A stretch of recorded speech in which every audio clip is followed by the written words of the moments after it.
Last weekend here in Melbourne, I held a tournament, the Creation of Conquest. Wonder where that name came from. It was a 500 point 4-round Middle Earth tournament. And now, today, with Sean and Kylie, we're going to break down which army is the best army in Middle Earth based off how this tournament went. So we're going to go through all of the lists and have a talk about them to find out which one's the best. With me, I've got Sean here. G'day, guys. And Kylie. Hello, everyone.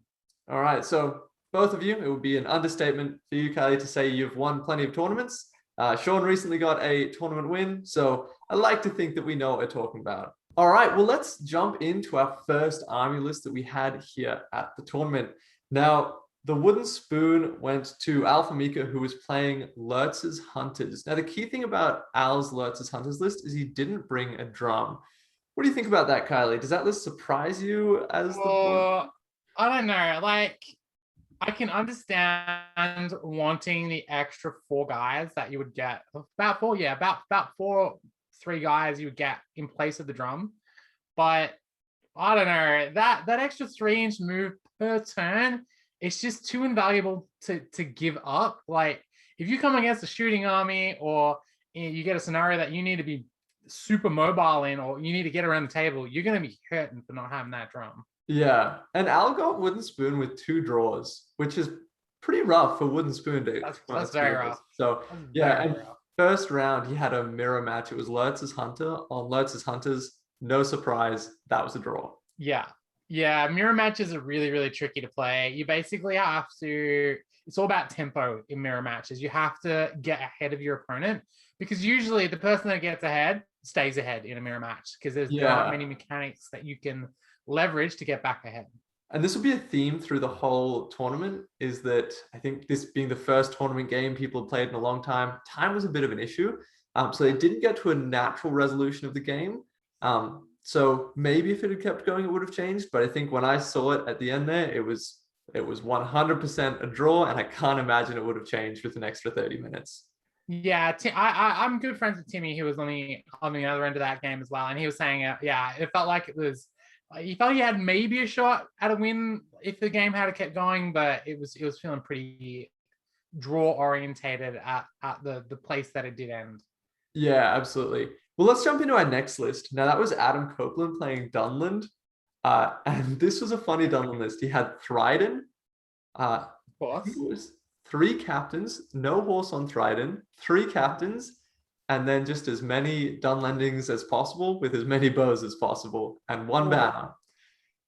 I'm going to go first on this one. I don't think Adam was there to win. I think he was there to have a good time, and I think he had a good time with his list, but I can't imagine that list performing much better than this.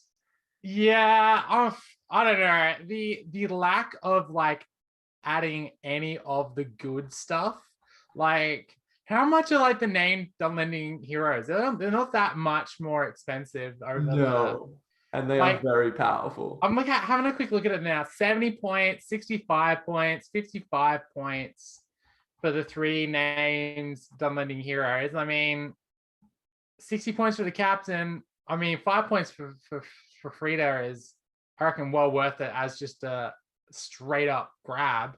Yeah. I also think Goroff, he's 70 points. You pay an extra 10 points, but you're paying extra 10 points for access to strike, an extra might point, and free defenses all game. So yeah, I feel that was a mistake. At the very least, I would have picked up those 2. 1 captain in there for the march. Totally get it. I understand that. But 3, I think you need to diversify some of your hero choices in that regard. I think this is a great example of just that's what he had and that's what he used, and that's totally fine. If you're just there for a fun time, go for it. Yeah, and I do respect the fact that he's taken max bows as well. Yeah. Even if you're going just Dunland, did he have any Wildmen in the list out of curiosity? No, I think they were all Dunland warriors. Oh, well, even still, you're getting 30 Dunland warriors on the table. You chuck a bow on one of the captains and you go max. You go 1/3. That's still 10, 11 shots a turn. That's something to be sniffed at 500 points. 10 archers can do some damage. Oh yeah. Let's jump into our next list. Hey guys, I'm just quickly interrupting to tell you about the Conquest Creation web store. We sell a whole bunch of awesome miniatures as well as resin cast bases. We also offer commission painting that starts at about $10 Australian per model, so get in contact with us and we would love to work on your army. That's all from me, let's get back to the video. So the next list we have is Theodor, and Theodor played a Lorien and Rohan alliance. He had Rumil, Haldia, Theoden, a handful of riders, and then the rest was just warriors with as many bows as he could get. I thought this was actually an interesting list. What do you think about it, Kylie? So Rumil, Theoden, and Haldia. Was it in? No, it wouldn't have been through the Legendary Legion because he's grabbed Rumil. Correct. I don't mind it. I like the Theoden Haldia combo. Yeah, and Theoden is on horse with some of the riders on horse. Yeah, that is well worth it just to get that combo, especially at 500 points. Like that's lethal. So I suppose it comes down to play preference for the third hero slot, because you're gonna get much more than three heroes unless you go some of the cheapy Rohan ones like Halith or the old dude. Yeah, I don't mind it, especially actually, you know what, thinking I don't mind the Rumil. The Rumil feels a lot of like problems that the list might run into, like monsters and stuff. Having the ability to parry out that 6, that's just a huge boon to be able to, especially at 500 points when that can actually make a big difference if they've got a big hero. Yeah, because like you're normally only getting like the 1/6 or the 1/5 in a combat with a big hero like an Aragorn, a Troll Chieftain, or a Birder. And if they keep getting that bloody 6 of theirs, like high roll parried every single turn, it's gonna tilt you. Yeah, and that's gonna tilt you. All right, let's jump into our next list. That's Matthew Dodsingiri, and he was playing Lurtz's Hunters again. I think he had a banner, had a drum, the standard Lurtz's Hunters list. You surprised to see 2 Lurtz's Hunters list already in this this story? And we talked about how Al had a draw first round, so there was 3 Lurtz's Hunters lists at this tournament. I actually quite like the Lurtz's Hunters, particularly at 500 points, because I think that is where the list power spikes and just perfect. I think maybe 600 it might have a slightly better curve, but at 500 points you curve out beautifully in terms of what you get, what you're giving up, and what you're likely to come across at that points level. So I think 500 points, if you're trying to play competitive, I don't think there is many better options than Lurtz's Legion. Interesting. And I saw in one of Matthew Dodsingiri's game, he went up against a Gorbag, and of course Heroic challenged Gorbag for free. And because it was cool, Gorbag of course accepted, got decapitated. Lurtz got 3 might points back, but it was too late for Lurtz to save the game. Oh, and Sean's here. Sorry. I forgot about daylight savings. All right, so next in our list is Michael Griffiths, and he was playing a really interesting Dol Amroth list. Now, this list, it had Angborn the Fearless with an awesome alternative model that you can see up on the screen here that just perfectly is Angborn the Fearless. Following the Fat, and Imrahil with a couple knights, and then the clansmen and the axemen. Interestingly, Imrahil was on foot, which I think I'm going to say again is just a symptom of just having, take what you have to a tournament. You don't need to worry about getting the optimized models. But yeah, I think Imrahil belongs on a horse with a lance. Agreed. 100% agreed. Drop a knight, don't care. Get that man his horse, get that man his lance. I could talk for days about mounting heroes and not mounting heroes, but Imrahil's one of those heroes where I say, no, he has to be on horse. Yeah. With a lance. It has to happen. Yeah. It's just for to be with his knights. It's just for the army's archetype. Like he needs the mobility to keep up with the knights, to get around and to be able to do some real damage. And the lance is like 5 points. Why wouldn't you take it? It's like one of the best 5 points you can ever spend in this game. 100%.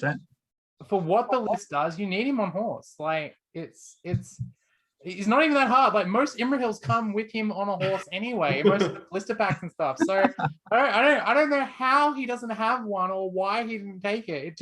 It Mount Yo Imrahil. There we go. Like All right. fiefdoms are one of the best combined forces armies. Yeah. Well, they are a combined force army. Oh, So for sure. yeah, there's nothing saying that you got to take Mountain Imra. That's it. That's just plain it. You've got to. Yeah. Let's jump into our next list, which is Damien, and he brought the defenders of Helm's Deep with pure Rohan. So he had Aragon, Haleth, Theoden, and then Royal Guard and Warriors of Rohan. I played against this list as the Gumby, and I actually thought it was a really, really cool list. Which one's Haleth again? He's the young kid, the new one, isn't he? Yeah, so, the Don't buffer hammer. to all the Rohan dudes. He gives them like +1 fight or something like that. yeah, exactly. So he gets Aragon to fight 7. Ooh. Yeah. I think he's a nice inclusion to a list like that, especially if he is also buffing your Royal Guards. Hmm. That's really handy. I'm assuming he has a lot of Royal Guard in that list, and if so, I actually don't mind the pure Rohan in that respect, because the pure Rohan just gives you a lot of synergies within the list, and particularly with the 30-inch bows as well. Even though they're not elf bows, at 500 points, that's kind of all you really need. Oh, yeah. 30 inches, yeah. Does that can give you an extra turn or two of shooting, and that can be devastating. Does that special rule only include inclusive of bows, or does it also work on throwing spears? No, it's just the bows and the longbows and elf bows. Yeah. Okay, cool. Yes. I think because I was going to say, if it increased the inchage of the throwing spears, that would also be that'd also be something special.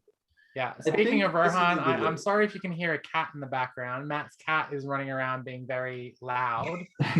So I apologize for, ironically, that the cat is named Rohan. So if I ever say, Rohan, shut up, I'm not talking about the list. I'm talking about the cat. I think at 500 points, it makes a lot of sense not to take the elves because they can only be in a warband led by an elf. Yeah. You have Aragon, you have to have Theoden. You really want Haleth. I think he's a big reason you're playing this list. So you just don't really have space at 500 points to fit the elf hero in. No. And I don't think they're entirely necessary for the list either at 500 points. No, when you're going up, agreed. taking elves would be nice, especially to get those strength 3 bows in at 30 inches. But apart from that, I think at 500 points, you're good to go pure Rohan. Yeah, absolutely. Let's be honest. The only reason why you're taking the elves is for the courage, because when you have Haleth and the Royal Guard, you're already fight 5. You don't need the elves there. And honestly, the only reason why you want it is Haldir. You don't need Haldir at 500 points. I mean, you have a striker in Theoden already. You have a striker in Aragon. You got all the tools you need. Yeah. So I think it works really well at 500 points. Now, our next list, one that we've already talked about, is Lurtz's Hunters again. So again, number 3. And was there one more? I tipped there was going to be 4 going to that tournament. Interesting. So 3 Lurtz's Hunters, it's obviously a popular list, and honestly, I understand why. It's really, really cool. Interestingly, all 3 Lurtz's Hunters are in the bottom 10. Now that surprises me. That really surprises me. I think part of that too is the 2 of them running into each other round 1 in the mirror match. I think that was probably what caused them all 3 to be placing so low, because they're taking points off each other and not selling one of them up. But yeah, that really surprises me, because I rate, as I said before, I rate Lurtz's Hunters quite highly in terms of competitiveness at the kind of the mid to low tier points level. So I'm wondering if it could be how well it was piloted by the players that were playing them, or if it was simply just bad luck with terms of match draws or something like that. Yeah, and I think because 500 points is where you would expect it to excel. I feel the same with factors. I feel the same with Ugluk Scouts. Like I love the Lurtz Scouts Legion, but I just feel Ugluk Scouts just inches over them in terms of competitive play. But yeah, I'm surprised that they got so low, or 3 of them anyway. Yeah. Now, our next list that we have is the Riders of Theoden from Jack Norman. coming in 20th place. This was the army that won Best Painted, and it was a phenomenal army.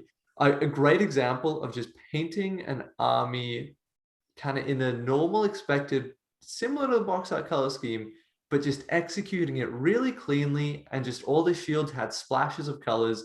And all the horses were brown and white and different kinds of horses, so really well executed. And what do you think about Theoden's riders in 20th place? That surprises me. That surprises me than the Lurtz's scouts being placed so lowly, because with how many ludicrous bonuses that legendary legion gets, that legendary legion has no right to be placing that low. I don't want to say this, but I feel like I'm gonna have to. That has to be a piloting error. That has to be whoever was playing it wasn't getting the full potential out of the list, because I have seen that legendary legion at any and every points level just absolutely demolish competition. Yeah, even with your less experienced players, it is a phenomenal list. It's a great list to just walk into and go, cool, I'm going to start winning games now, because it essentially does it for you. Yeah. So there we go, Jack. But I also, sorry, I was just thinking about this. I always feel like the armies that get best painted tend to place really low. All right, let's move into our next list. We've got Ken, and he was playing Isengard. He had Vrashku, Shaku, and I believe an Uruk-hai captain. He had 8 Wild Riders in this list, and then some infantry, and as many throwing spears and as many crossbowmen as he could get. I thought this was a really decent Isengard composition at 500 points. What do you think about the 8 Wild Riders at 500 points? I don't mind it. I actually think I'm surprised no one took Sharky's Rogue to the tournament. Then again, getting your hands on that many Warg Riders can be quite difficult. But I think Wild Riders are really, really underrated. They are a super high impact model. You chuck a throwing spear on them, 13 points for shield, throwing spear, and strength 4 on the charge. That's kind of all you really need. And when you go for those one-on-one combats, they can be a really, really potent threat to your opponent's flank. And you run hammer and anvil tactics with them, and they can do some serious damage if you're not careful. Yeah, and there was one game that I saw that I think it was 6 or 7 Uruk-hai crossbows killed Theoden turn 1 shooting, because they just had clear shots at him, and that's what strength 4 does, takes things out. So very unlucky. If you leave stuff out for crossbows to shoot at, those crossbows are just going to melt it. Oh, and when you've got 8 Warg Riders, like when you play a game, like even at 750, if someone's got 4 Warg Riders, you kind of shit yourself a little bit, because you're like, that's quite terrifying to see that on the flame. But then at 500, there's 8.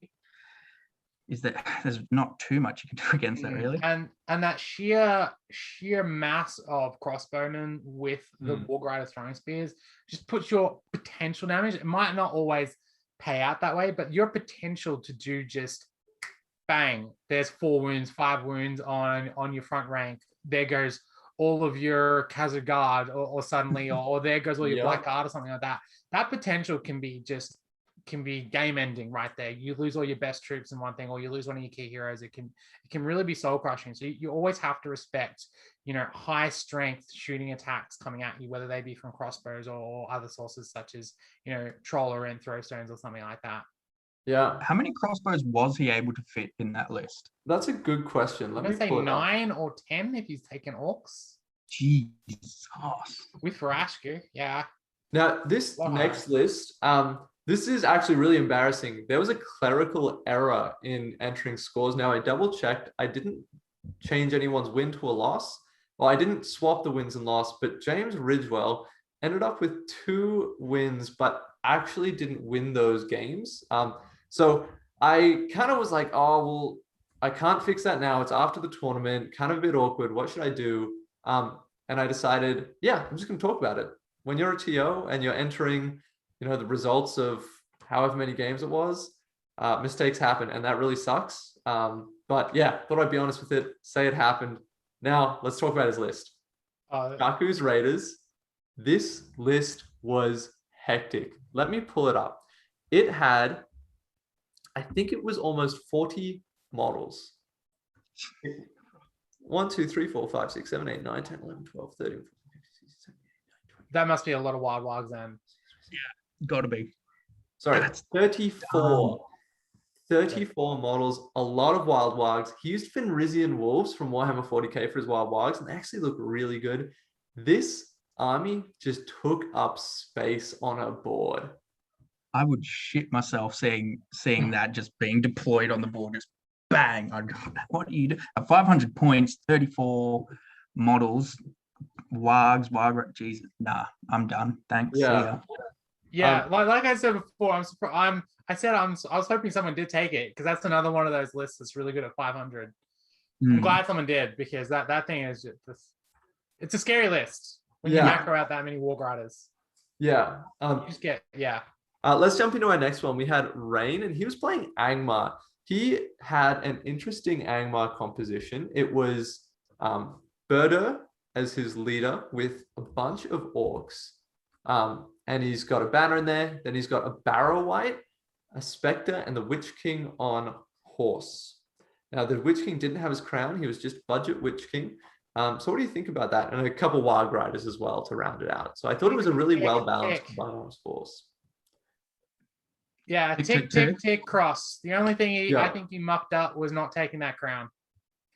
I think aside from that, pretty solid. Berder is one of the that is like built for 500 points. He is so cost effective in what he gets. What he brings to a table is absolutely insane. It's basically take Berder and then throw whatever Angmar you want into the list, preferably a Barrow Wight and a Ring Wraith of some description. Yeah. Yeah, it's fantastic lifts. I've talked about Angmar to death. Like, it just should have so much control and so much threat potential that it should be very difficult to deal with Berder with that support as well at that points level. Yeah, absolutely. Just found dealing with Angmar in general is difficult. It's a scary list. Now, when you forget that they have terrifying or orcs of terror, like, changes your game plan. Jesus. Oh yeah. Next we had James Bennet, and he was playing an interesting list. He took the Army of the Dead, just pure. So it was the King, a Herald, Banner Bearer, and as many warriors as you could get. Perfect. Solid. Really solid. Perfect. Solid 500 points. My only criticism was I'd probably drop 2 warriors to bring in 1 knight, but those are tough models to chase down. He didn't have any knights. Back. Yeah. No, I think at 500 you at least need 2 knights. I thought I heard you say he had 2 knights in there as well. I think that would be the only addition I would make, was find a way to get, because the knights are just, they offer something that the list desperately needs, which is mobility and flexibility. And to lose that with a very static force, which the Army of the Dead is a very static feeling force, I think is doing yourself a disservice and limiting your options on the table, even if you pick up an extra 2 or 3 guys, because you forego the knights. Yeah. Yeah, no, that's fair. That's fair. Now our next list, this list won the best theme award. It went to Tom Zed. Now this is 15th place, and this was a 500 point tournament. He took the 3 trolls. Yeah. Okay. That's it. That's all he took. Enough said. Yeah. Beautiful. Next list. I love that. I played against him. I'm almost disappointed he didn't manage to find a way to sneak in like 2 Barrow Wights in there, because the trolls are only 400 points. Yeah. Between them, aren't they?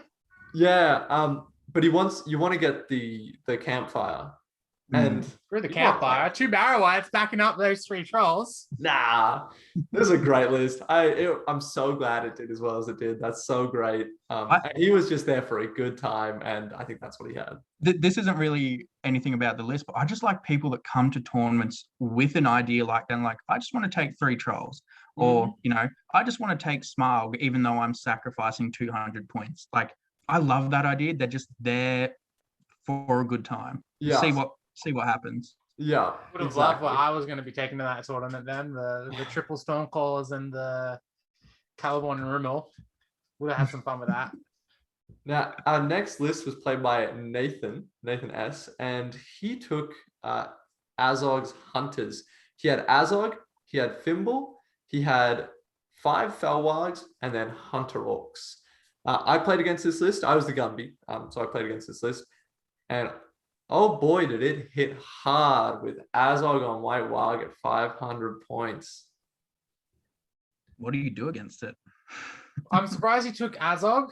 I think you'd be better served with something like a bowl because you'd be able to fit in an extra hero, which means you can be in 2 places at once. But then I suppose you can dismount Azog. And he did have Thimble still. Have the Warg do other things. But remember how before I was talking about lists that power spike at 500? Hunter Orcs power spike pretty hard at 500. Yeah. They are the 2 attacks is just such a boon to the list.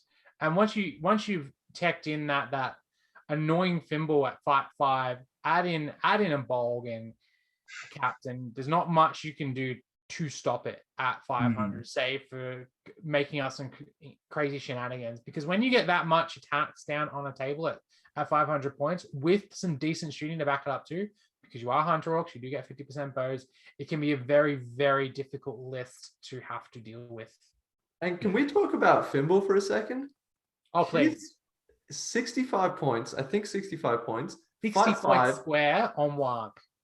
5/5 with strike, with a bow, 3 might. What more could you ask for that point? How about I ignore difficult terrain even whilst mounted and have expert rider? He's crazy good. And courage 4? Why? I can't imagine. Is it the Hobbit syndrome? Not having him. He's probably one of the best valued models in the game. I need to review my points top for 10 what heroes. you get. There aren't much better than Thimble. Yeah. Like No, that's Birdo territory right there in terms of what you get for what you pay. All right. Next up, we had James Gaywood. Now, James was actually in my top 3 favorites to win the tournament. He came 13th place. He played a disgusting list.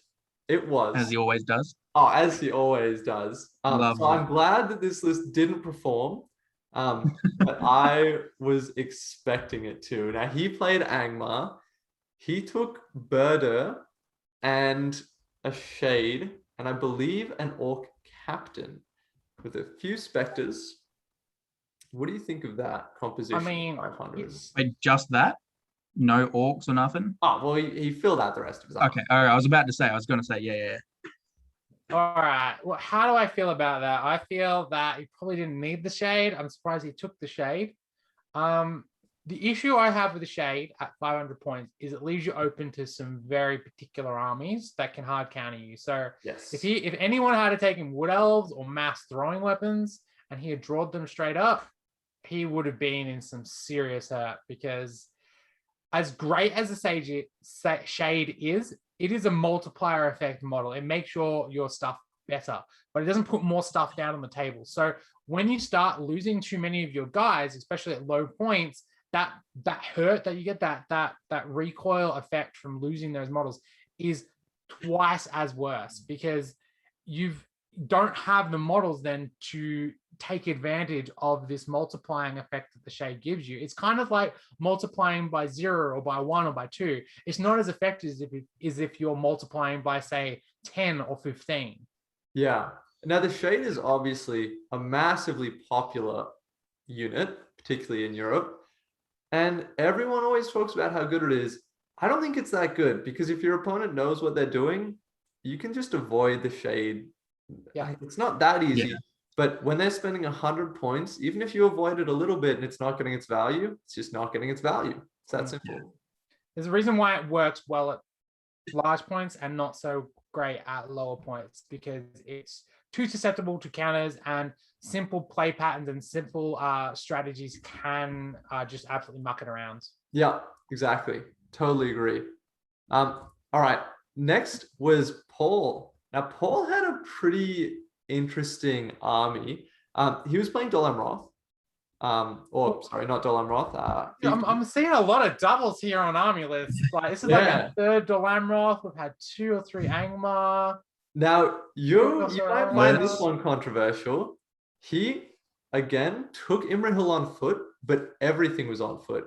He had 10 men-at-arms, and then he had Angbor the Fearless, some Clansmen, some Axemen, some Blackroot Vale, and then some knights on foot. So he took the full spectrum of Dol Amroth, painted it up really, really nicely. I was a big fan of it, but all on foot.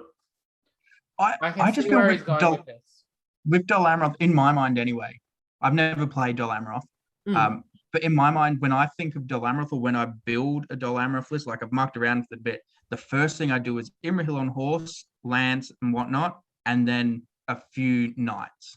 Yeah. And then I go from there.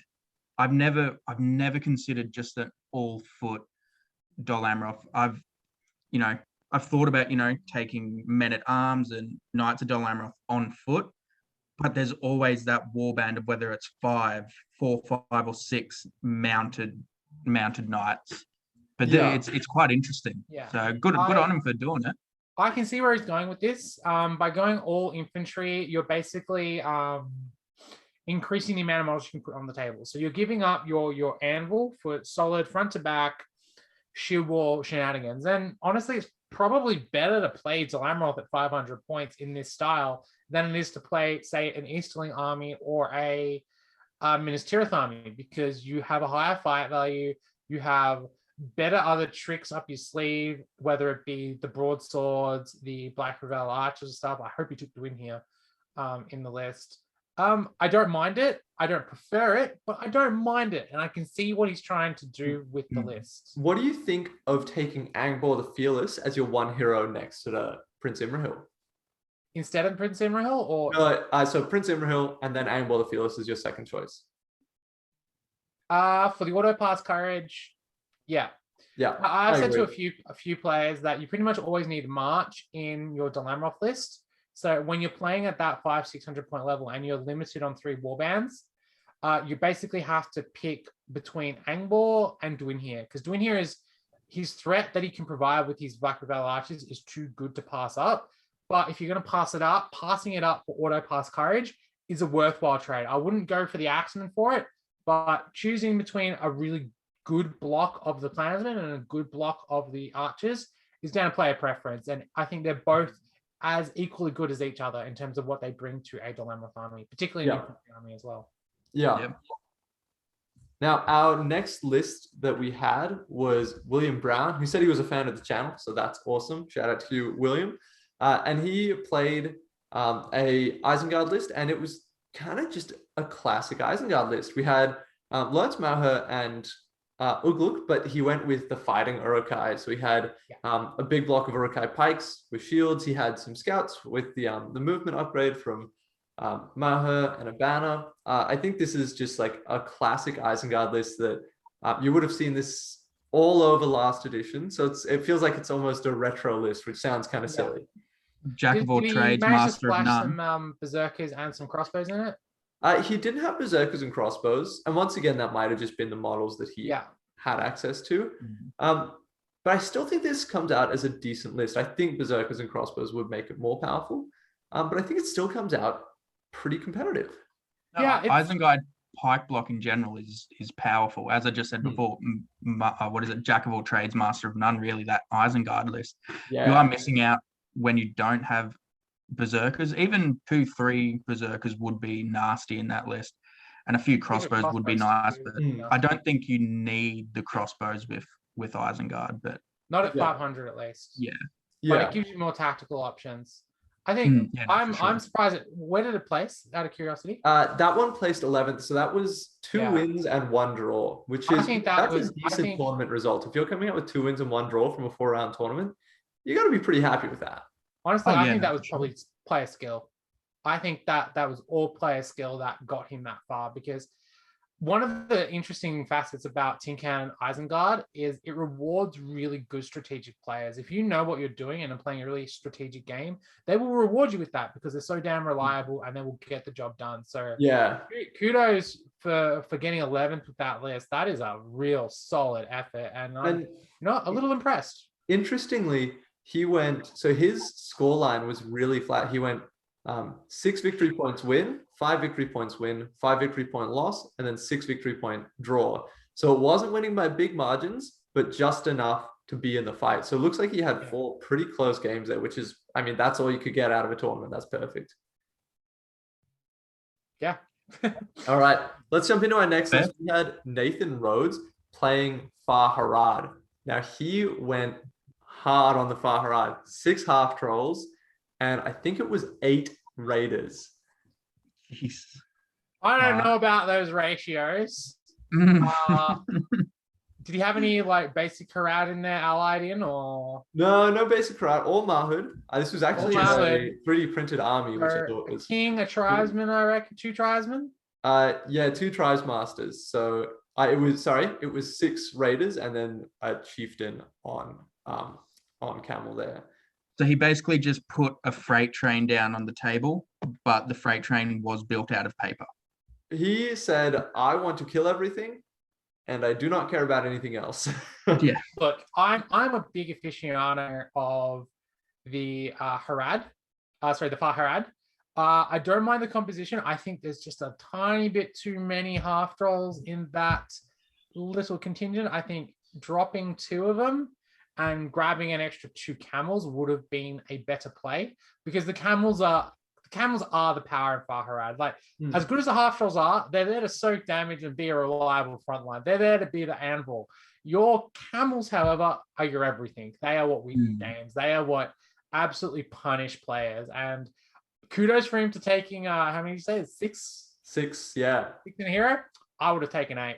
8 in a hero. Yeah. Now I gotta say, you would have got more out of it. And it wouldn't surprise me if you got more wins out of it too.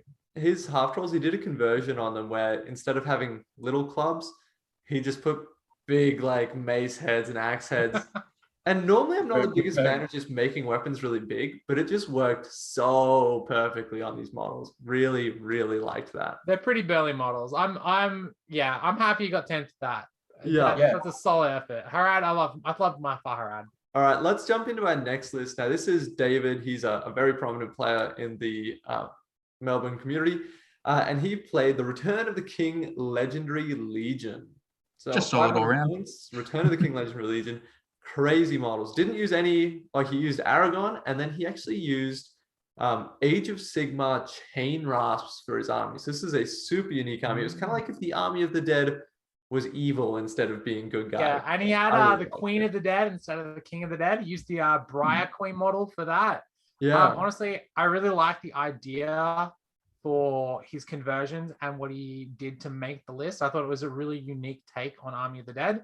And having played probably close to half a dozen practice games against this list over the past 3 months, I'm going to say it. I'm disappointed he didn't place higher. Good call. All right, let's jump into our next called list. out.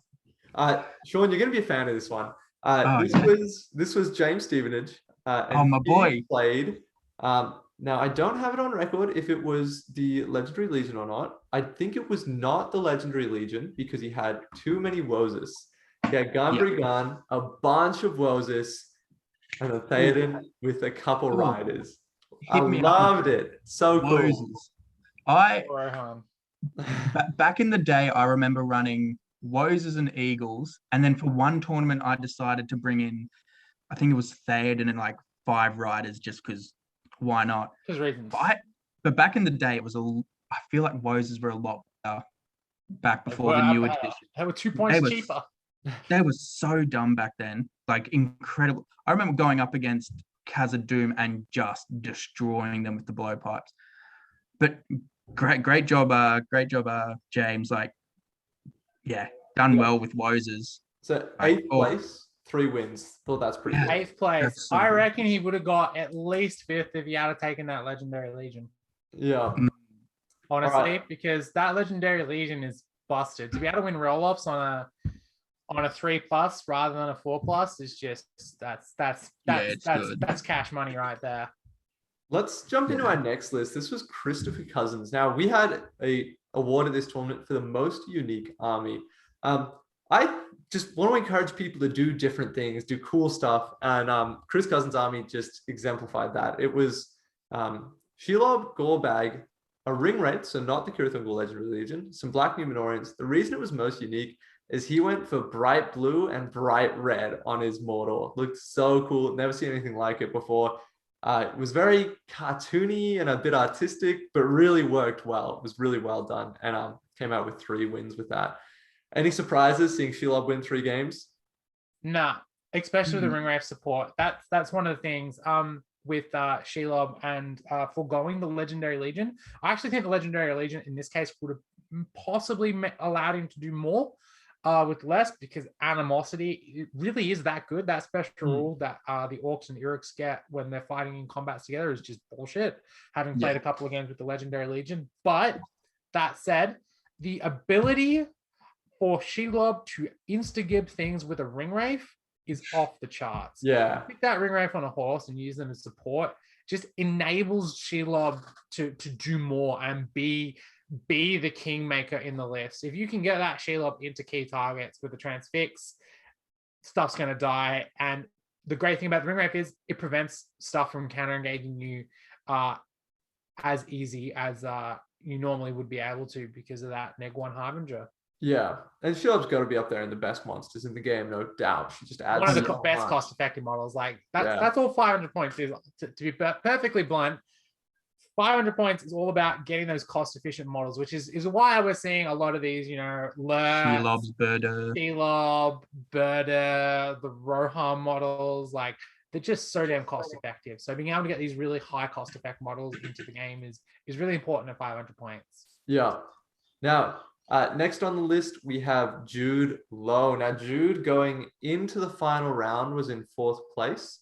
Unfortunately, lost that final round, so he's entered in 6th place using Theodred's Guard. Really cool Legendary Legion. So Theodred, Grimbold, and Elf Helm with some Riders, some Helmingers, some Strength for Rohan. I really like this list.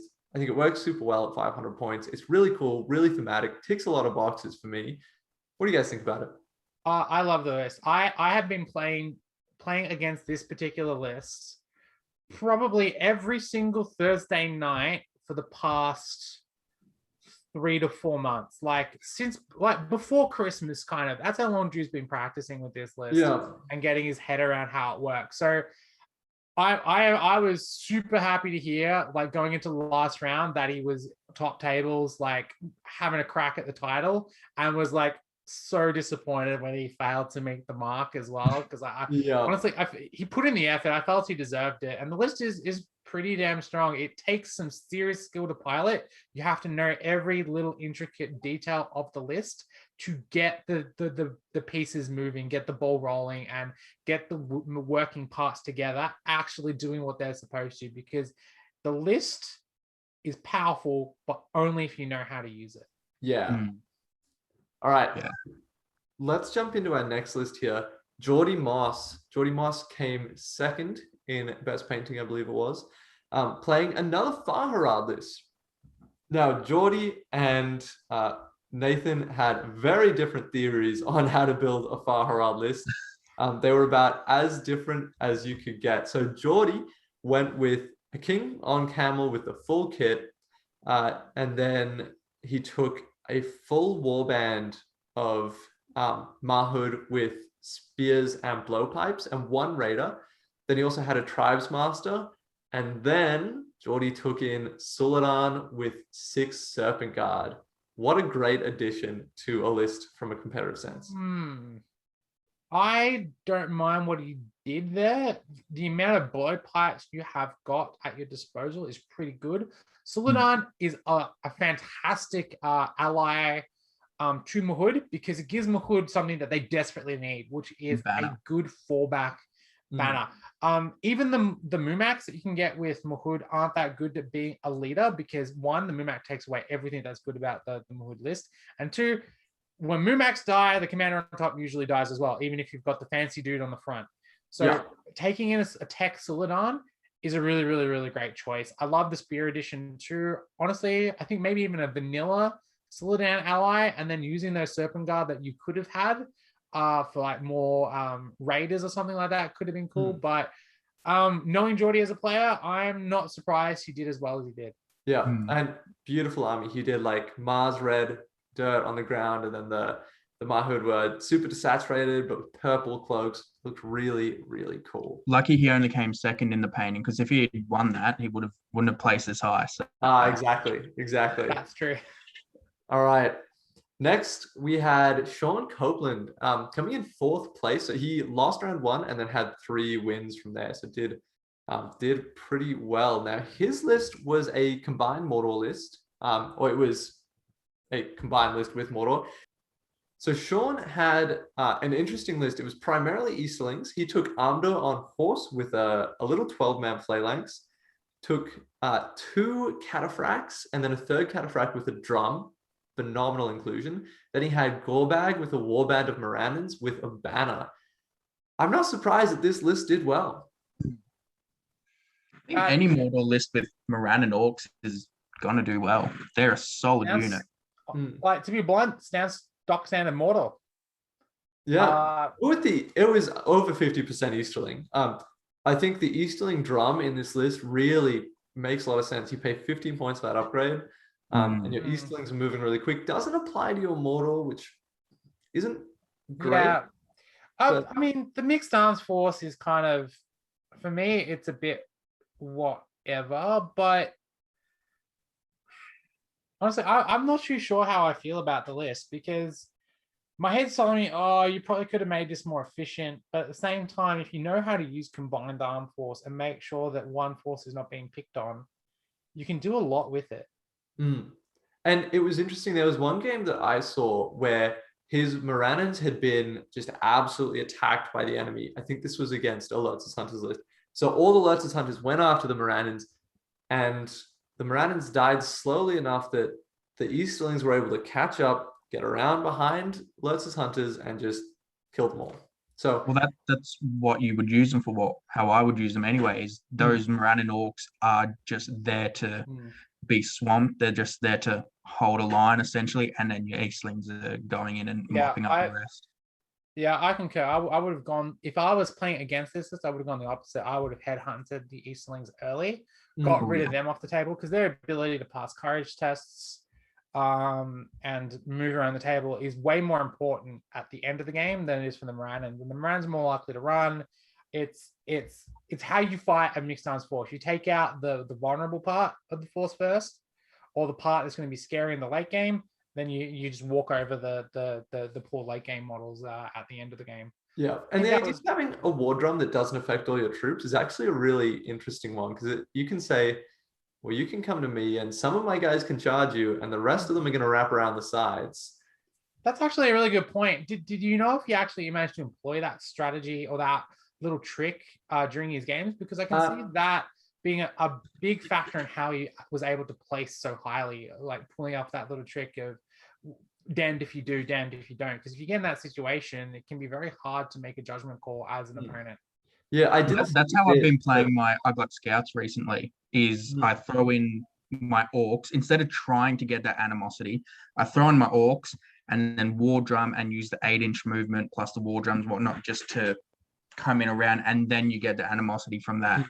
It's a good tactic, and sometimes it catches players off guard as well. They don't expect it, so it's a handy one to have up your sleeve.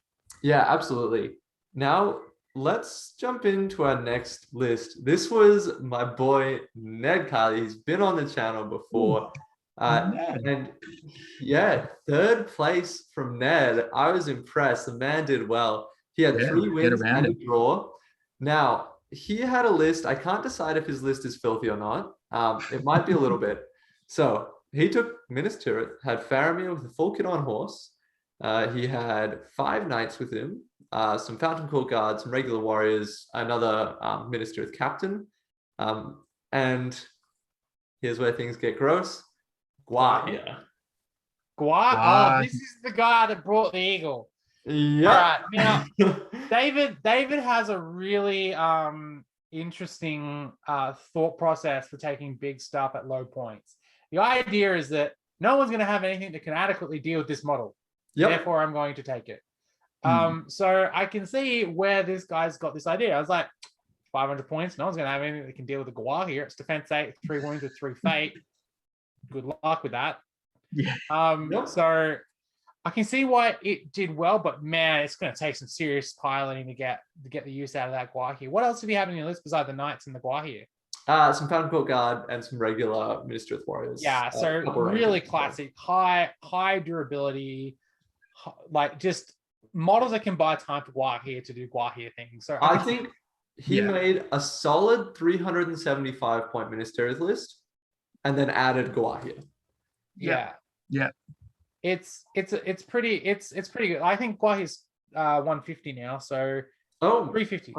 350 list. But either way, it's Gondor's going to be solid. Either way, it's a decent way of running a hammer and anvil strategy. I think part of what would have allowed him to do so well was coming up probably against players that would not know how to adequately manage that kind of an army at that kind of point. Yeah. Because the way you have to play to beat Guahir and, tank infantry basically with a bit of knight support is you have to commit to a strategy early on and fully go in on it. Like, go, right, I'm killing Guahir, all in on it.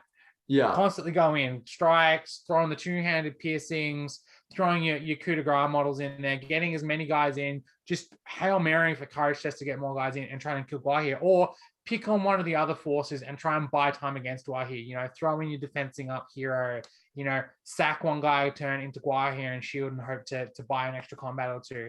You really have to go with that idea and then really push that idea home. Yeah. Meanwhile, keeping the objectives in the back of your mind too, and playing to those win conditions. Yeah, absolutely. It is one of those lists that I feel that and I'm assuming he probably would have gone up against players that know how to mitigate Guahir at that level. He's a good player. He's a really good player, Ned.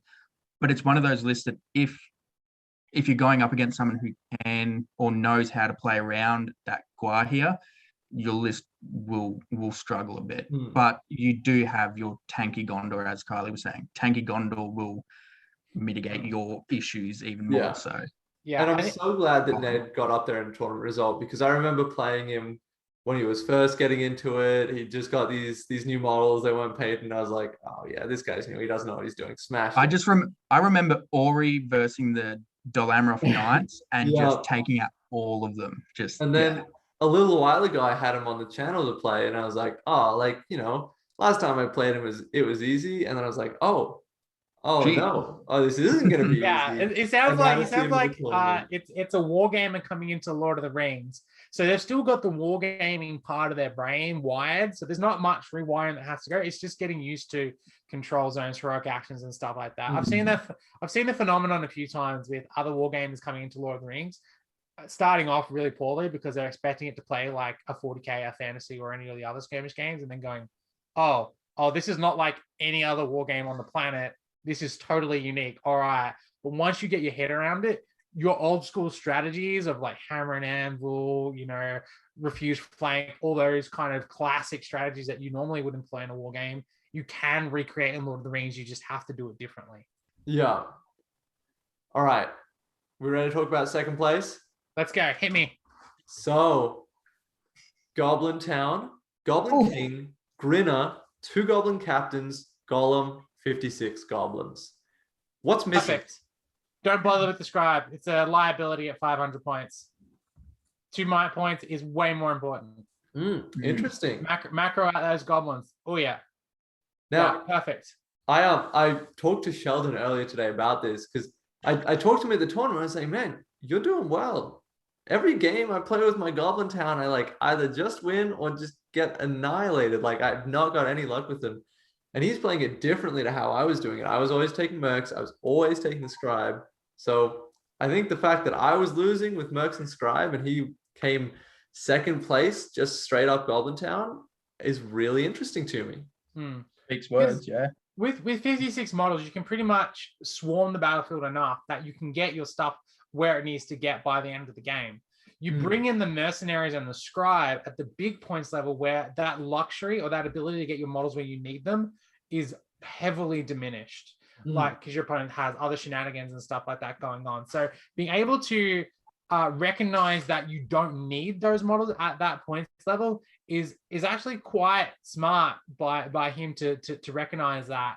And I'm really impressed that he has been able to recognize that, going that, no, I've got the models I need to get to win the game. What I need now is more might, more just oomph, and the ability to push my models constantly and tax my opponent's resources. Yeah. Because two captains are going to do that far better than a Grub and Scribe can ever do. And you've got freaking King Grinner Golem. That's all you need to take down enemy heroes. Like, have no fear on that. Yeah. So we're ready to talk about. I mean, the theme of this video is what's the best army. The only reason I'm here. So, Sean, do you want to tell me what was the faction that won this tournament? Oh, the love of my life, just the Garrison of Dale. Oh my God, that's right, the Garrison of Dale. It was recognizing Girion, two captains with bows, banners, and troops. Dale. So this is the second tournament Dale has won in 1 month in Australia, if I'm not mistaken, Sean. Yeah, about that. Yeah. Oh man, so. Guys, is Dale actually a good army? Can I just quickly say? First of all, who's first? I'm not sure. No. You know what? I have to bow down to Sean here because I haven't personally played with my own Dale army yet. So, Sean, you said please. Because I do have opinions about this. All right, just really quickly. I remember Arda Unleashed. I was we went as the Victorian team, and I'd submitted that I was going to take Frangel's Halls, and then last minute I changed to Dale, and I remember getting absolutely hammered by everybody saying, "You're dumb. Do you want to lose? What the fuck's your problem? Dale shit." But I was 1 point away from 10th, and that's all I wanted at that tournament. But like, Dale's incredible. I'm in love with Dale. I went a year of playing Dale, losing 4 games. And I don't know how many games I played, but I lost 4 games of Dale in a year. 2 of them were at a tournament, which is when I need to be winning them. But still, Dale's the best army in the game. I don't give a shit what anyone says. I'm sorry, Kylie. Best army in the game. Just All right. You've had your moment in the sun here. Well, hang on, guys. I'm just gonna interrupt. I'm gonna be back in 5 minutes. I thought my computer was gonna make it, but it is totally about to die. We're so close to the end. Oh shit. I'm going to quickly grab my volleyball gear off the line. 1 second. I'm going to roll some dice. Welcome back to the Conquest Creations ASMR section where we roll some dice. This is a good intermission between second place and first place where we're going to talk about Dale. It's beautiful. Jacob probably won't keep this into the video, but whatever. Here we go. Let's roll some dice. You can see this. Look at this. Got that. Oh, beautiful. Not very good. Yeah, I'm back. And watch your dice rolling. Yeah. I was just doing the Conquest Creations ASMR section where we roll some dice. I do hope he cuts all this out and doesn't keep it for a blooper reel or something. Yeah, hey, look, well, with me being in any of his videos, there's bloopers every moment. Like, I think there was one day I said the fight of the White Mountain or something instead of the night of the White Tower. Like, I just completely flubbed it. And sitting there, everyone, Henry, Geordi, and the others just looking at me. I'm like, what did I say? What? I didn't do anything wrong. And told me and showed me the video. I just absolute dumb bitch moment. Oh, this is a dumb bitch moment? Oh, do you remember that day we were filming with Henry and Geordi, and I said, instead of saying the night of the White Tower, I said the white of the Night Mountain or some shit. Like, I just said something so dumb. Yeah. You've got plenty of bloopers of me floating around, so I'm waiting for that video that's like 2 hours long. That's just like dumb bitch Sean moments. Sean's being retarded. Conquest Creations. All right. Kylie. All right. You've had your moment in the sun here, Sean. I have some opinions to share. Okay.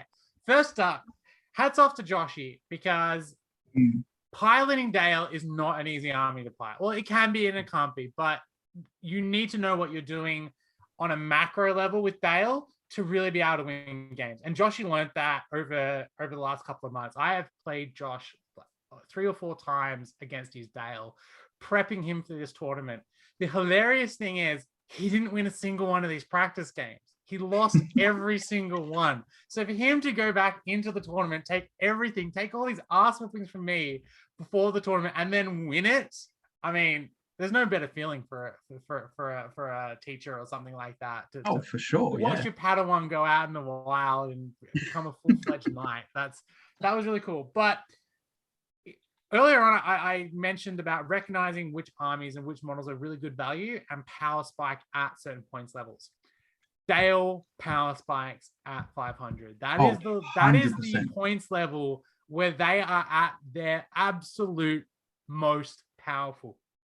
Gearion is an absolute machine with that damn bow.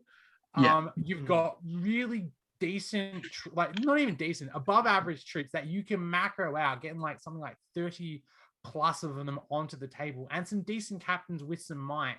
If you learn how to place them, macro them out, play long form engagements with these models, you can absolutely dominate. I think the big thing is you've got Elven shooting, but you're not paying Elven points. So you're going to outshoot Elven armies because you're just as good at shooting as them. But you've got way more models, so way more bows. Yeah. No, Dale shooting, it's the backbone of that army. Like, if you're not taking bows, and I was talking to someone from, I want to say somewhere in Europe, I think Italy or something, and he was saying how he doesn't take bows with Dale, and it shocks me. I don't understand that. I do not understand that. No, you've got to take your bows, and like I play Dale. I love playing Dale at 750. Admittedly, I do ally in Thorin and Young Dwalin, both young Thorin and young Dwalin. But the amount of bows and the amount of models you get at that level, it is incredible. And as Kylie was saying, if you can't macro that army, don't play it, because every move you make is vital. Now, I'm just going to put something here on the screen. I think that when people see this picture, it's going to make sense why Dale would win. So let's have a look at this. So you guys can see this, and it'll play in high resolution for viewers. This is Josh against Army of the Dead in round 1, and he completely surrounded them. As they ran forwards, he just surrounded them, and he shot, and eventually the Army of the Dead caught up to some of them, but it didn't matter for Josh. Some of them would die, but he's got so many others that are on the back of the board ready to shoot more at the Army of the Dead. Yeah, and I've said this before, but I see Dale as they're not a horde army, but I say a pseudo horde army. And that's what you do. You spread out into essentially this long line. And I play it somewhat differently. Depending on how I'm feeling at a tournament, I like playing either a firing line, like one big block, or sometimes I'll split my bows into war bands. But yeah, if you spread out into that long line, and especially against Army to Dead, they're going to come after one section, and you're moving back. I can't remember. I think it was you guys, Kylie, on the Green Dragon talking about, is it the 3As or the 4As? Was it you guys? I think there was like attrition, alpha strike, and a few things like that. And Dale avoidance is their game. You don't care if you lose a few models here and there, because you've got the rest of your army behind your opponent. You're shooting. You've got they're an amazing list. I love Dale. As we said, like it's an army that can, what we said, macros out really well when you're paying like 7, 8, 9 points for models, and are able to take them in such high quantities, which you're able to do because there isn't much fancy stuff in Dale, and then get this amazing army bonus that pops you up to shoot value 3. Like it's essentially using math, taping it to the end of a giant stick, and then smacking your opponent with a giant math stick, because that's what Dale is. It's beating you into submission with basic laws of averages, because the only way you can beat that laws of averages is if you outplay it, which is very hard to do when they're throwing down 30 plus models. Most of the time, we're going to be throwing roughly around 36. And very hard to do when it's a player like Josh, who's been playing this game for a long time. And Josh has played years playing elves. Like elves were his go-to army, and he's essentially playing infantry elves. Like you play exactly the same style. Yeah, you're not fight 5, but you don't care. You're fight 4 and there's more of you. Like, what are you going to do? Like, this is why we were talking about, certain armies only being able to function really, really well against these sort of armies. Like, Dale is, I reckon, probably top 3 in terms of armies that are good at 500 points. You are going to need one of those other top 3 armies, maybe top 5 if you've got some really clever maneuverability or really clever shenanigans you can throw at it. No, that's a big really call. Go up against it. Like, I had to fight it. Not a big call. I'm going to be the bad guy here and say, hey guys, Dale's kind of shit. It's just that Sean, you're very experienced, and Josh is a very good player. Dale is a terrible army. God, thank you. Think outside of exactly 500 points. This is what I'm getting at. 500 points is the perfect points limit to play Dale at. I can see it being good lower as well. Why not 300? Well, this is the thing. At lower, your averages break out. You don't get the averages you normally would at 500. It's the literal tip of the bell curve, because once you come down the other side, you go less, you don't have as many models. Suddenly big power models like your Birdos and stuff can fight Dale because there's not as many shots coming at you.